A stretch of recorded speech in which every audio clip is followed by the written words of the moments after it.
കോഴിക്കോട് താമരശ്ശേരിയിൽ നിയന്ത്രണം വിട്ട കാർ 4 വാഹനങ്ങളിൽ ഇടിച്ച് 5 പേർക്ക് പരിക്കേറ്റു. താമരശ്ശേരി കൊയിലാണ്ടി സംസ്ഥാന പാതയിൽ ചുങ്കം ബിഷപ്പ് ഹൌസിന് മുൻവശത്താണ് അപകടം. പരിക്കേറ്റവരെ താമരശ്ശേരി താലൂക്ക് ആശുപത്രിയിലേക്ക് മാറ്റി. ഞങ്ങളിവിടെ ഒരു ഇന്നോവ വണ്ടി നല്ല സ്പീഡിൽ വന്നിട്ട് ഒരു ചെറിയ കാറിൽ ഇടിച്ച് 3 സൈക്കിളും ഞങ്ങളുടെ ഏറ്റവും മുന്നിൻ്റെ ബാക്കിൽ നമ്മളൊരു മീൻ വണ്ടി തന്നെ അതിലും കൂടി ഇടിച്ച് എൻ്റെ മുന്നിലൊരു സൈക്കിളുണ്ടായിരുന്നു. നല്ല സ്പീഡ് പോകുന്നതാണ്.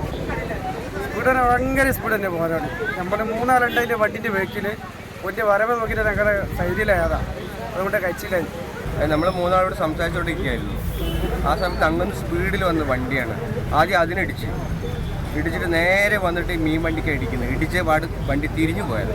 നമ്മൾ 3 ആൾ ഇവിടെ നിൽക്കായിരുന്നു. പക്ഷേ ഭാഗ്യത്തിന് ഇവിടെ നിന്നത്, അതുകൊണ്ട് നമ്മൾ 3 ആൾ രക്ഷപ്പെട്ടു. അല്ലെങ്കിൽ 3 ആൾ തീർന്നു പോയിട്ടുണ്ടാവും. മിഥില ബാലനുണ്ട് കോഴിക്കോട് നിന്ന് വിവരങ്ങളുമായി. മിഥില, ഈ പരിക്കേറ്റവരുടെ ആരോഗ്യനില എങ്ങനെ?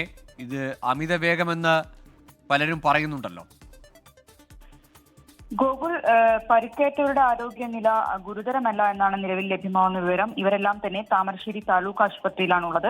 രാത്രി 9 മണിയോടെയാണ് ഈ ഒരു അപകടമുണ്ടായത്. നമ്മളിപ്പോൾ ദൃക്സാക്ഷികളുടെ വാക്കുകൾ കേട്ടതാണ്. അമിത വേഗത്തിലാണ് ഈ ഇന്നോവ കാർ എത്തിയതെന്നാണ് പറയുന്നത്.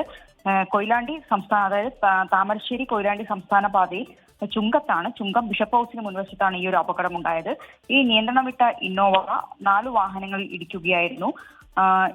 ഒന്ന് നിർത്തിയിട്ട കാറിലും ഒപ്പം തന്നെ റോഡരികിൽ നിർത്തിയിട്ട് മത്സ്യം വിൽക്കുന്ന ഗുഡ്സ് ഓട്ടോയിലും 2 സ്കൂട്ടറുകളിലുമാണ് ഇടിച്ചത്. നിർത്തിയിട്ട കാറിലുണ്ടായിരുന്ന 2 പേർക്കും മത്സ്യ വിൽപ്പനക്കാരായ 2 പേർക്കും ഒപ്പം തന്നെ ഈ ഇന്നോവ കാറിലുണ്ടായിരുന്ന ഡ്രൈവർക്കുമാണ് പരിക്കേറ്റുള്ളത്. ഇടിച്ചു തെറിപ്പിച്ച ഈ വാഹനങ്ങളെല്ലാം തന്നെ റോഡരികിൽ നിർത്തിയിട്ടതായിരുന്നു. അപ്പോൾ നമ്മൾ കേട്ടതാണ് ദൃക്സാക്ഷികളുടെ വാക്കുകൾ. അമിത വേഗത്തിലാണ് ഈ ഇന്നോവ എത്തിയതെന്നാണ് നിലവിൽ ലഭ്യമാവുന്ന വിവരം.